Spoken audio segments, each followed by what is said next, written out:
If you grew up anywhere in America during the electrifying and transformative decade of the 1990s, your bedroom, your car, and your entire social life revolved around one incredibly ubiquitous piece of hardware, the radio cassette player. Long before the invisible magic of Spotify algorithms or the sterile perfection of the Apple iPod, consuming music was a deeply physical, tactile, and often frustrating labor of love. Whether it was a massive, battery-devouring boombox sitting on a concrete stoop in Brooklyn, or a battered yellow Sony Sports Walkman clipped to your jeans while riding the school bus, the cassette tape was the absolute undisputed king of the audio world. Unlike today's frictionless digital landscape, where every song ever recorded in human history is instantly available at the tap of a pristine glass screen, the 1990s required extreme patience and sharp reflexes. Creating the ultimate personal playlist wasn't called curating, it was called making a mixtape.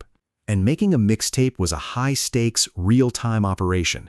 You had to sit perfectly still on your bedroom floor, staring intensely at the glowing red LED light of your boombox, your fingers hovering nervously over the stiff plastic record and play buttons, desperately waiting for the local radio DJ to finally stop talking so you could capture that one-hit song right as the intro started. There was an undeniable, heavy, and satisfying mechanical romance to the radio cassette player. You didn't just passively stream music, you interacted with a complex machine. Every action required physical force. Pushing down that chunky, stiff play button resulted in a loud, echoing plastic clack that resonated through the whole device. You could literally feel the heavy internal metal springs engaging, the rubber wheels locking into place, and the tiny electric motors whining to life. It was a tangible relationship between human muscle and mechanical engineering. But underneath that colorful plastic casing, behind the grills of those paper cone speakers, and past the tangled mess of stiff black wires, the radio cassette player was secretly a marvel of 20th century physics. It was a machine that seamlessly blended the ancient, invisible mysteries of atmospheric radio waves with the gritty, microscopic, and dirty reality of magnetic rust. To truly understand how this magical 90s box functioned, we have to shrink down and look at the actual beating heart of the system, the humble, compact cassette tape itself. If you take a standard 1990s cassette tape out of its cracked, scratched, clear plastic jewel case and hold it up to the light, you are looking at one of the most ingenious and enduring data storage formats ever invented by mankind. The outer rectangular shell was usually made of cheap, translucent, and brittle polystyrene plastic, held together by 5 tiny, easily strippable metal screws. Inside that protective shell lived 2 freely rotating plastic hubs, the supply spool, which held all the music you were about to hear, and the take-up spool, which swallowed the tape after it had been played. However, the true technological miracle wasn't the plastic shell, it was the tape itself. If you pulled a few inches of the dark brown, shiny ribbon out of the bottom of the cassette, a desperate act that usually required a number 2 yellow pencil to manually rewind later, you were holding a ribbon of pure mylar plastic. This polyester plastic base was incredibly thin, completely flexible, and strong enough to withstand thousands of hours of violent fast-forwarding and rewinding. But the plastic alone couldn't hold music. To make the tape capable of storing audio, factories had to carefully coat one side of that flexible plastic ribbon with a microscopic, perfectly even layer of magnetic powder. In the vast majority of cheap, blank gas station cassette tapes from the 90s, this magnetic powder was quite literally just highly refined rust. Specifically, it was gamma ferric oxide, iron oxide. Yes, the exact same chemical compound that slowly eats away at the fenders of an old Chevy truck was being used to permanently capture the soaring vocals of Mariah Carey and the heavy grunge guitars of Nirvana. This magnetic rust was suspended in a special chemical binder and painted onto the plastic tape. Why rust? Because iron is a ferromagnetic material. This means that if you expose those billions of microscopic iron particles to a strong magnetic field, they will physically align themselves to that field, and most importantly, they will permanently remember that magnetic alignment long after the field is removed. In the cassette tape universe, the music wasn't stored as digital zeros and ones. It was stored as an invisible, continuous, microscopic landscape of varying magnetic mountains and magnetic valleys painted onto rust. To extract the music from that dark brown ribbon of rust, the boombox relied on a heavy, solid metal component that sat right in the middle of the cassette compartment, the playback head. When you slammed the play button down, the entire metal carriage holding the playback head thrust violently forward, pressing the smooth, curved metal face of the head directly against the exposed magnetic tape. This physical contact was absolutely crucial, and it's why tapes eventually wore out and degraded over years of heavy use. The playback head was an absolute masterpiece of electromagnetic engineering. Inside that tiny, shiny metal cube was a miniature horseshoe-shaped electromagnet made of highly conductive metal, tightly wrapped in incredibly fine, delicate copper wire. But the most critical part of the playback head was the macroscopic, nearly invisible slice cut right through the very front of the metal casing. This infinitesimally small gap, often measuring just a few microns wide, thinner than a human hair, was where the magic of translation actually occurred. As the tape player's internal motors dragged the rust-coated ribbon directly across this microscopic gap at a slow, steady pace, the invisible magnetic field stored inside the iron oxide particles brushed against the metal edges of the gap. According to the rigid laws of physics discovered by Michael Faraday in the 19th century, a moving magnetic field will forcibly induce a tiny electrical current inside a nearby coil of wire. The fluctuating magnetic mountains and valleys on the tape caused the magnetic field inside the metal horseshoe to constantly change and shift. This shifting magnetic field instantly generated a microscopic, incredibly weak, and highly chaotic electrical signal inside the tightly wound copper wires hidden inside the head. This tiny electrical pulse was an exact mirror image analog replica of the magnetic pattern painted on the tape. The cassette player's internal circuit board would then take this tiny whispering electrical signal, aggressively amplify it through heavy transistors, shape it through equalizers, like the famous megabass switch on Sony Walkmans, and blast it out through the massive stereo speakers. The invisible rust had become audible sound. But reading magnetic rust required absolute, uncompromising mechanical precision. For the music to sound exactly as the artist intended, without the singer sounding like a slow, deep monster or a fast, squeaky chipmunk, the dark brown tape had to move past the microscopic gap of the playback head at one strict, universal, and unchangeable speed, exactly 1 7/8 seasons per second, 1.875 IPS. If the speed varied even slightly, the pitch of the music would aggressively warp and wobble, a dreaded mechanical failure known to 90s kids as wow and flutter.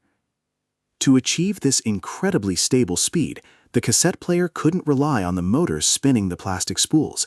As the tape moved from the supply spool to the take-up spool, the physical diameter of the tape bundle constantly changed, which meant the pulling speed would naturally change as well. To solve this engineering nightmare, the boombox utilized a brilliant two-part mechanical gripping system known as the capstan and the pinch roller. When you pressed play, a small, perfectly round, highly polished steel shaft, the capstan, continuously rotated at a mathematically precise speed, driven from below by a heavy brass flywheel and a thin black rubber drive belt connected to a whining electric DC motor. Simultaneously, a small, black, spring-loaded rubber wheel, the pinch roller, slammed forward, violently pinching the fragile plastic tape directly against the spinning steel capstan. It was this tight, aggressive physical pinch that forcefully dragged the tape across the metal playback head at a flawlessly constant speed. This incredibly complex symphony of small electric motors, stretching rubber drive belts, heavy brass flywheels, plastic gears, and clicking metal springs was the mechanical soul of the 90s boombox. It was a rugged, heavy, and deeply physical system that required regular maintenance. Every true 90s kid remembers the absolute horror of hearing the music suddenly slow down and distort, quickly opening the cassette door and discovering that the sticky pinch roller had aggressively eaten their favorite tape, wrapping the precious brown ribbon into a tightly tangled, crinkled, and totally ruined mechanical knot. But the cassette deck was only half of the magic of this iconic 90s machine. Long before Wi-Fi or cellular 5G networks, the air around us was completely saturated with towering, invisible, and powerful electromagnetic radio waves, broadcast from massive steel towers miles away. To catch these invisible waves, your boombox required an antenna, typically a long, shiny, fragile, telescoping aluminum rod that you constantly had to adjust, bend, and point awkwardly toward the ceiling to get a clear signal. Inside the plastic casing, the radio tuner was a marvel of analog electronics. When you turned the large, stiff plastic tuning dial on the side of the boombox, you weren't clicking a digital button, you were physically manipulating a complex arrangement of variable capacitors. In many classic 90s boomboxes, the tuning knob was connected to a hidden, complex system of nylon strings, tiny plastic pulleys, and sliding red plastic indicator needles that moved slowly across a long glass window printed with megahertz and kilohertz numbers. As you slowly turned the tuning knob, trying to carefully dial in that specific local FM rock station, you were physically changing the electrical resonance of the internal antenna circuit. You were manually adjusting the electronic ears of the boombox so that it would only listen to one highly specific frequency of electromagnetic wave, while completely ignoring the hundreds of other overlapping stations filling the local sky. It was a delicate, analog balancing act. Finding the perfect station was an art form. You would turn the dial and hear nothing but the harsh, hissing, chaotic white noise of atmospheric static, the literal background radiation of the universe. Then, as you slowly zeroed in on the frequency, the static would crackle, voices would emerge through the fog, and suddenly the loud, clear, stereophonic sound of the local DJ would blast through the heavy speakers. It was a magical moment of connection with the outside world, requiring patience, a steady hand, and sometimes a little bit of aluminum foil wrapped around the tip of the broken antenna to boost the reception. The true cultural superpower of the 90s radio cassette player, however, was born when you combined the live radio with the cassette deck. This machine wasn't just a player, it was a creator. When you pressed the heavy red record button simultaneously with the play button, a physical action that required a satisfying, forceful two-finger push, the machine underwent a violent electronic transformation inside. First, a new separate metal head, the erase head, swung forward to make contact with the tape right before the playback/record head. The erase head blasted the incoming tape with an incredibly strong high-frequency magnetic field. This aggressive blast of magnetic energy completely scrambled and randomized the alignment of the iron oxide rust particles, effectively wiping the tape totally blank, violently destroying whatever old music or voice recordings used to live on that section of the plastic ribbon. Milliseconds later, that freshly wiped blank section of tape passed over the main record head. But this time, instead of reading the tape, the boombox's internal circuitry took the electrical audio signal coming directly from the live FM radio broadcast and aggressively pumped that electricity backward into the copper coils of the record head. This generated a highly focused, fluctuating magnetic field across the microscopic gap.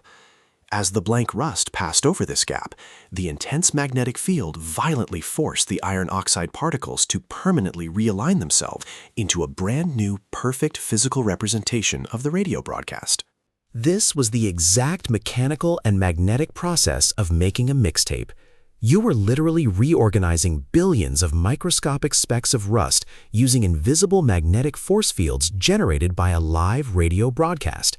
Whether you were dubbing a tape from a friend's dual cassette deck, recording yourself singing into a cheap plastic microphone, or desperately trying to record a song off the radio before the DJ ruined the outro, you were acting as an amateur audio engineer, manipulating the laws of physics to create a deeply personal, customized soundtrack to your 1990s life.